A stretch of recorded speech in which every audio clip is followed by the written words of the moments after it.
Hello, we're back today with reading a page a day. And today we're reading Book 1 of Psalms. And the first, Psalms 1 is the way of the righteous and the wicked, the reign of the Lord's anointed, and save me, O God. Those are the three chapters we're reading, or the three we're reading. Blessed is the man who walks not in the counsel of the wicked, nor stands in the way of sinners, nor sits in the seats of the scoffers, but the delight in his law of the Lord.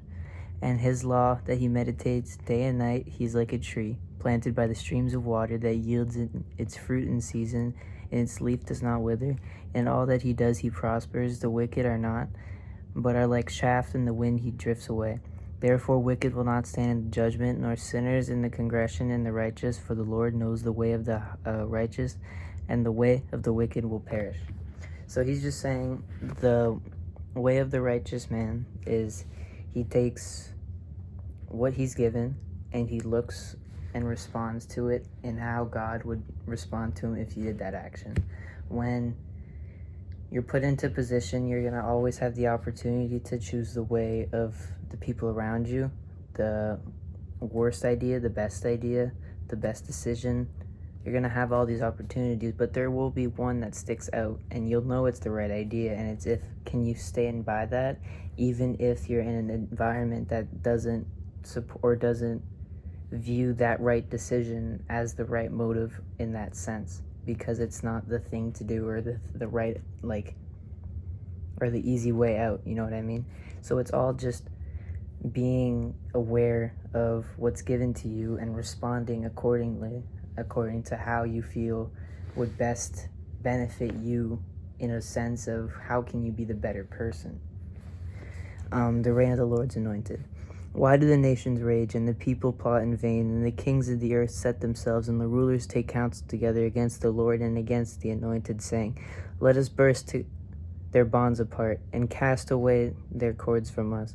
He who sits in the heavens laughs, the Lord holds them in derision. Then he will speak to them in his wrath and terrify in his fury, saying, as for me, I have set my king on Zion, my holy hill. I will tell of the decree. The Lord said to me, you are my son. Today I have begotten you.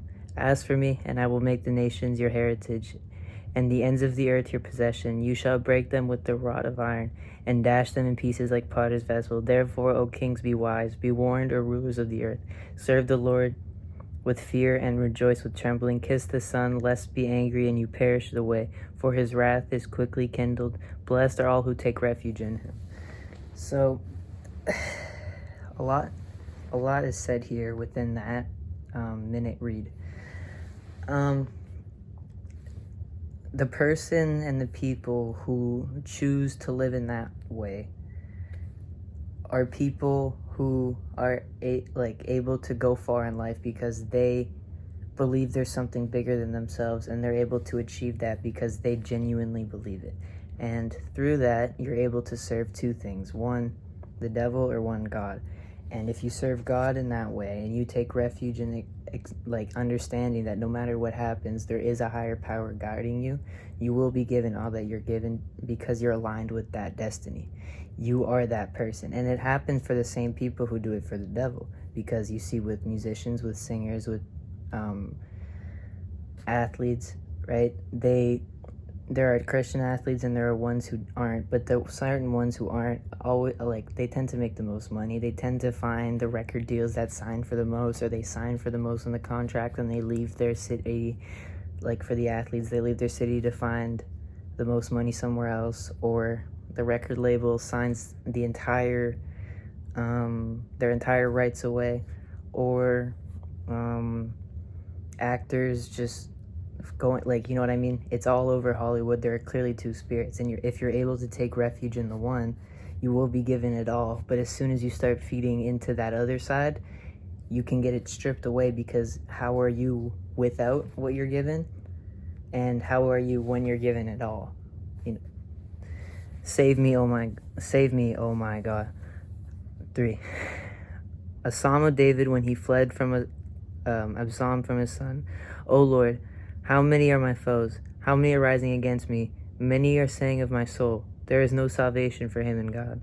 But you, O Lord, are my shield about me, my glory, the lifter of my head. I cry aloud to the Lord, and he answered me from his holy hill. I laid down and he slept. I will not be afraid of many thousand people who have set themselves against me from all around.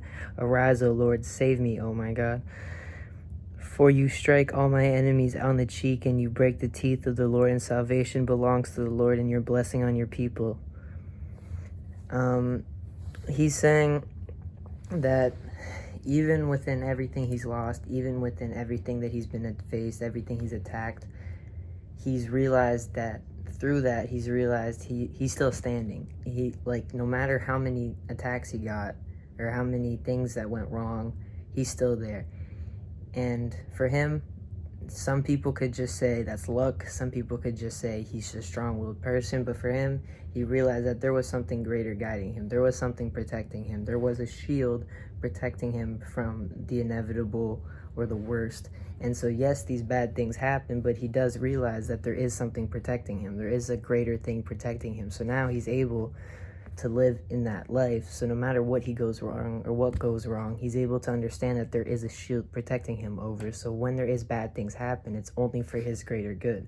So the bad things on the surface level are just the things or the steps necessary to get to where he's meant to be, because your destiny is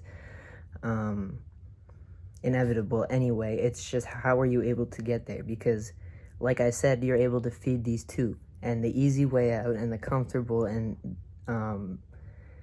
that you'll get to that point maybe faster than the other way in some cases. But when you're given that spot, what have you done with it? And he'll know that when he was at his worst, there was something there, and when he's at his best, it's through that, right? It's not he wasn't there when I lost everything, but when I started to realize it was myself, I got it all. But that is the ego.